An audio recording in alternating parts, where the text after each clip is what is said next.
Given the insanity that we are seeing in the general public these days about the willingness to throw away their rights, whether it be the right to bear arms, the right of free speech, the right to assembly, or the freedom to due process, it makes one wonder what the hell is going on. How did people get like this? How are people seemingly arguing against their self-interest and feeling no compunction about it? I'm going to take you on a tour of what is really happening behind the curtains in the world, all of which are being portrayed as necessary actions for the greater good of humanity.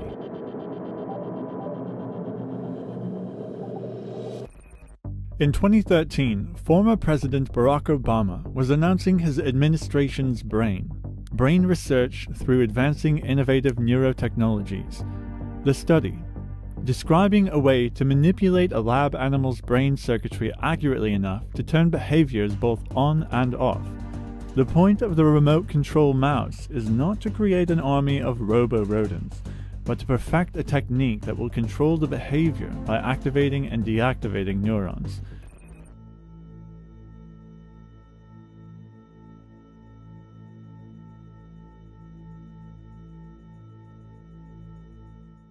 The technique used to control neurons is called DREADS, designer receptors exclusively activated by designer drugs.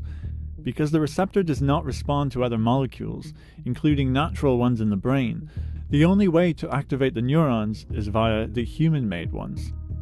DREADS allow scientists to manipulate neurons without implanting anything in the brain. Look at this. Current optogenetic experiments rely on extracting opsins, light-sensitive proteins, from plants which can be introduced to mammals by methods including injection and infection via adenovirus. What they do is they genetically engineer a receptor that can get into a person through a viral vector, and what that means is through an injection of the vaccine or through the contraction of an adenovirus which has been modified. You might think, oh well, I just won't get injected, and I won't go anywhere where I can get this adenovirus. Adenovirus, there's 52 of them, and they range from the common cold, fever, sore throat, pink eye. They're prevalent. So that's creepy, because if you look at what it says, DREADS allows scientists to manipulate neurons without implanting anything in the brain. It indeed makes one wonder, given what we see today in the general public. You do need to take the designer drug, though, to make this effective. Once delivered into an organism, opsins can be expressed in eye, brain, or skin cells, allowing their light sensitivity to be remotely activated or silenced with timed pulses of light in different color wavelengths across the light spectrum that can target multiple bodily systems and cause a variety of biological effects. If targeted precisely enough with the appropriate light, it's thought that optogenetics could be used by manipulating neural circuits involved with pain, fear, reward, wakefulness, and social behaviors. There's this enormous mystery waiting to be unlocked. And the BRAIN Initiative will change that by giving scientists the tools they need to get a dynamic picture of the brain in action and better understand how we think and how we learn and how we remember.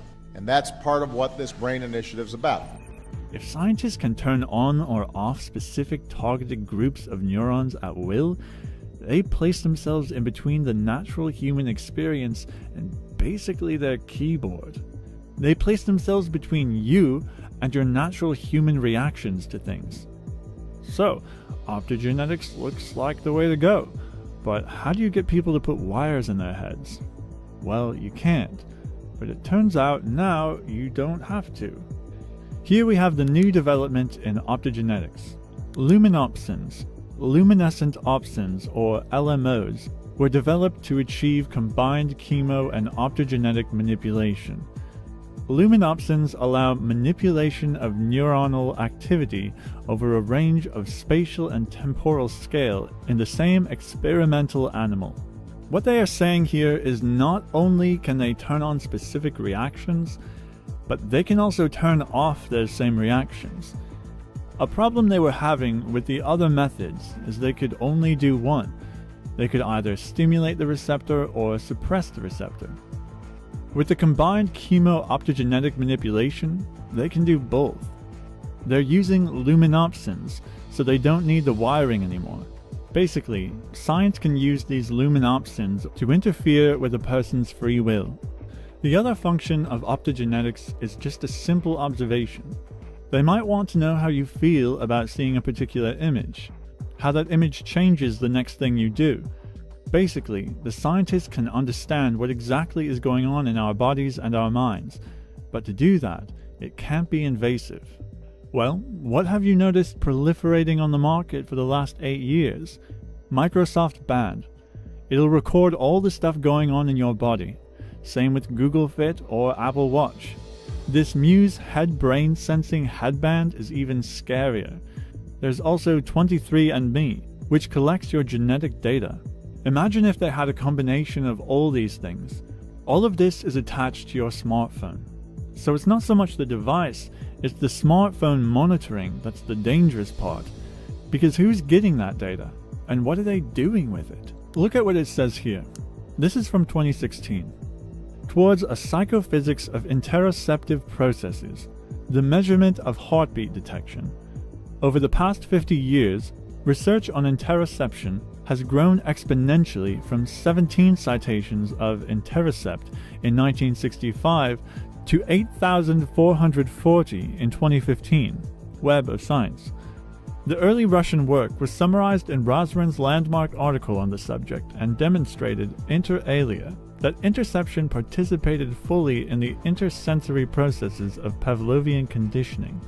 They want to know all of our interoceptive data because it plays directly into Pavlovian conditioning. You can change anybody's behavior if you know how to manipulate those feelings inside them when they are experiencing something. You do that over and over and over, and you actually change their whole physiological responses to it. Have you ever wondered if we are going towards that future? A world that is entirely sending feedback regularly to some processor somewhere? Is there a prison around us of electronic biofeedback and manipulation? Let's say there will be a flu virus, all the common adenoviruses, and they had this modified dread receptor in there. We would never know, and it would be in there, in our body, just waiting to be activated by the designer drug or by light activation. Maybe it sounds paranoid, or maybe not. You've been served with the opportunity to decide what to believe. The secrecy that surrounds this issue is so extraordinary that most presidents are not briefed on it, and if they're briefed in a way that is perfunctory and very, very limited and designed to control their actions.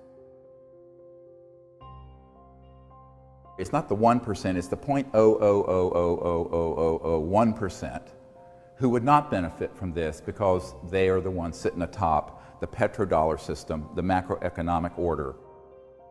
For the most part, presidents since Eisenhower have not had appropriate access control. Now, what I mean access control? This means not only access to the program, but control over them. And people need to make, at the very beginning, a very clear understanding between knowing and being able to do anything about it. So every single president has been interested in this. Famously, Jimmy Carter, as he was president-elect, asked the outgoing CIA director, George Bush Sr., to brief him on this issue, and President-elect Carter was told by then outgoing CIA Director Bush that he would not tell him about this issue, and he didn't say he didn't have information. He said, "I will not share that with you," and directed him to get it from the Congressional Research Service, believe it or not, to saying that to the incoming President of the United States. This is well documented in Disclosure Project witness testimony from people who were privy to what happened. One of the discoveries that emerged out of modern quantum theory is that so-called empty space isn't really empty at all. It's actually full of energy. So instead of being like kind of a quiet, empty lake, it's more like the froth at the base of a waterfall or something. And this energy is basically electromagnetic in nature, and the energy density is quite high. There's enough energy in the volume of a coffee cup to say, evaporate all the world's oceans if you could get it all of it. there's enough energy in the volume of a coffee cup to, say, evaporate all the world's oceans. We have the giant industrial, or really cartel, economic cartels in energy. And it's not one cartel, so there are many, many groups in energy, and each of those has become very powerful in its own area, and each one does not wish to see simple little electrical taps pulling out enormous energy from the vacuum. They would much rather see you burning a lot more oil and so forth. The secret behind these UFO propulsion systems and energy systems would give us an entirely new planet, beautiful. But there are stakeholders who are very, very powerful who aren't happy about that. Now, many people have asked me, given the folks I've met with over the years, why doesn't someone do that? Here's a mistake many people have made. They come up with one of these systems, maybe it's a prototype that's only putting out 100 watts of, quote, free energy that's coming from the vacuum, 10 watts going in and 100 watts coming out. And they get approached by someone who says, oh, well, work with me and we're a VC group and here's $50 million for a startup. Guess what? Those folks are either shilling, they're fronting for the intelligence community, or they're sincere, but then someone comes in later with $5 billion and buys them out. I met with such a man not long ago at my home in Virginia, out at our farm, and he says, oh yeah, well, you know, $50 million wouldn't be a problem, but I would want to have control over the corporation and the technology. I said, I don't think that's really a good idea. Have you ever gone mano a mano with the national security state? He says, no, but I've done lots of, apps and, stuff. And, he thought this was like coming out with a new iPhone app. And I said, well, the problem with that is, let me just ask you a question. If you put $50 million into that research and development program and came out with a prototype of something that would run people's homes, take them off the grid, self-sufficiency, lift the third world out of poverty in 3-4 years, 5 years at the most. But someone offered you $5 billion for your $50 million funding. What would you do? He says, I'm a businessman. I would sell. I said, no, you're a money whore. And you have just sold out the future of the world to another front organization that's going to bury it.